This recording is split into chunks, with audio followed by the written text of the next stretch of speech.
Sveiki, aš Leonidas Donskis, esu Europos parlamento narys, akademinis žmogus, prieš tai dirbęs profesoriumi ir dekanu Vytauto Didžiojo universitete. Šiandien nusakyčiau save kaip žmogaus teisų gynėją. Bet žmogaus teisų gynimas yra ne koks nors abstraktus dalykas. Mes turime susimastyti apie tai, kas vyksta šalia, nuolat, kas yra tarp mūsų. O mes gyvename ne tik vyrų, bet ir moterų pasaulyje. Ir dėja, faktai yra šokiruojantis. Viena iš 3 moterų pasaulyje kada nors yra patyrusi prievartą, smurtą arba išprievartavimą. Apie milijardas moterų yra patyręs išprievartavimą. Štai kodėl pats laikas mum vyram suvokti, kad tai yra baisi mūsų laikotarpio problema.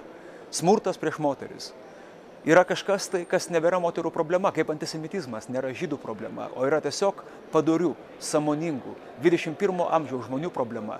Lygiai taip pat ir moterų smurtas, smurtas prieš jas, prieš mergaitės, prieš suaugusias moteris, kuris vyksta civilizuotame pasaulyje, tarp atrodytų civilizuotų vyrų. Tai yra kažkas tai, ko mes negalime ne tik toleruoti, bet ko mes negalime nepastebėti ir ignoruoti. Štai kodėl aš siūlau jums 2013 m. vasario 14 dieną, taip tą pačią Valentino dieną, prisiminti, kad egzistuoja kampanija. Kampanija 1 milijardas pakylantis. Pakylantis už moterų teisės ir prieš smurtą prieš moteris. Jūs galite paprasčiausiai prisiminti tą dieną ir prisijungti prie kampanijos šokdami ir švęsdami milijardą solidarių ir moterų teisės ginančių žmonių. Aš tikiu, kad tai yra labai svarbu mano gimtajai Lietuvai. Tai yra labai svarbu pasauliui, Europai, visiems.